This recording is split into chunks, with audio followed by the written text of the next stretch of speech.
Nyt sitten alakertavaikeuksissa, kun Desic pääsee kääntämään toiseen suuntaan. Ja tässä on tämän ottelun avausmaali ja sen iskee kotijoukkueen Desic. Ja sen iskee Ian Pulejo, joukkueen argentiinalaispelaaja. Ja näin lukemat 1-0 ja ottelun oli tasoissa. Tässä näin Halmeelta karkaa.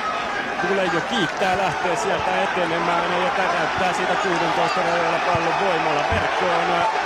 Mustikan pudotusaine ja Pulejo haistaa tämän tilanteen.